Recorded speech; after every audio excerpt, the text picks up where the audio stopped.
তাহলে কি সত্যি পুরো বিশ্বের মানুষ খাদ্য সংকটে পড়তে চলেছে এবং খাদ্যের অভাবে পুরো বিশ্বের প্রায় 60% পপুলেশন মরতে চলেছে? ডক্টর এসগার আহমেদ যখন দাজ্জালিনিজম বা দাজ্জালের কথা বলে আসছে তখন তিনি একটা কথা উল্লেখ করে আসছে, সেটা হচ্ছে ট্রিপস এগ্রিমেন্ট। को जेनेटिकली जो है मॉडिफाई किया, ये जीएम फूड्स और जीएम जो सीरियल जो है, लिहाजा उसके प्रोप्राइटरी राइट्स हमें मिलने चाहिए।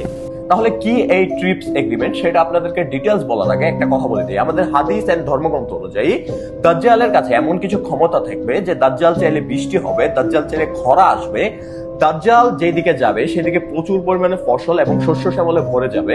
মূলত দাজ্জালের কাছে অনেক কিছুরই কন্ট্রোল থাকবে। ট্রিপস ওয়ার্ল্ড ট্রেড অর্গানাইজেশন, যার ফুল মিনিং যদি আপনাদেরকে বলি, trade related intellectual property right. That's mean আপনার দেশের বায়োমেকানিক্যাল থেকে শুরু করে আপনার দেশের ফসল, পেস্টিসাইড, সিড সবকিছুর কন্ট্রোল থাকবে এই সংস্থার হাতে। তার মানে যেই সকল দেশ অথবা যে সকল সংস্থা আপনার এই সংস্থার মেম্বার হবে, তার মানে এই সংস্থার সাথে সিগনেচার বদ্ধ হবে বা এগ্রিমেন্ট বদ্ধ হবে, সেই সকল দেশকে বা সংস্থাকে তাদের দেওয়া জিএমও বেস, তার মানে জেনেটিক্যাল মডিফাইড যে ক্রপ আছে বা ফসল আছে সেগুলো ফলাইতে হবে। 2 নাম্বার কথা, বীজ, সার, পেস্টিসাইড থেকে শুরু করে বায়োটেকনোলজি সবকিছু তাদের কাছ থেকে পরামর্শ নিয়ে করতে হবে। আপনি স্বেচ্ছায় কোনো কিছু করতে পারবেন না।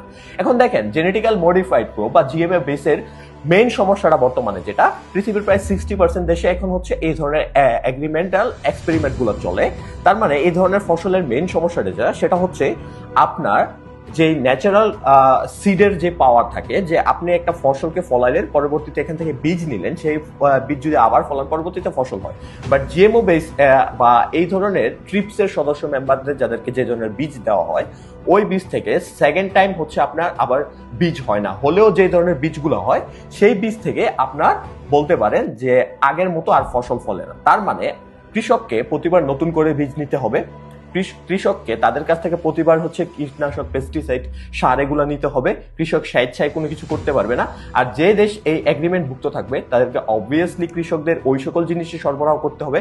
তার মানে তারা যদি কোনো বছর আপনাদেরকে বীজ দেওয়া বন্ধ করে দেয়, কীটনাশক দেওয়া বন্ধ করে দেয়, আপনি আমি শেষ। একটা জিনিস খুব ভালো করে বোঝা যায় যে আপনার খাদ্যের যে চাহিদাটা বলতে পারেন বা খাদ্য উৎপাদনের যে ক্ষমতাটা, সেটাও এখন তাদের কন্ট্রোলে।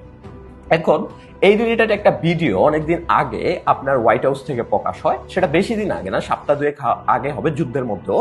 মূলত বিশ্বের প্রায় 60% দেশ এখন হচ্ছে এই বীজের ঝামেলা পোহাইতেছে। ইন্ডিয়াতে 3 লক্ষেরও বেশি কৃষক সুইসাইড করছে শুধু তাদের এই ধরনের বীজ দিয়ে ফসল ফলানোর কারণে যে একটা ঋণ হয়ে গেছে, ওই ঋণের কারণে। আর্জেন্টিনাতে জিএমও বেস সিড এর কারণে মূলত হচ্ছে ক্যান্সারের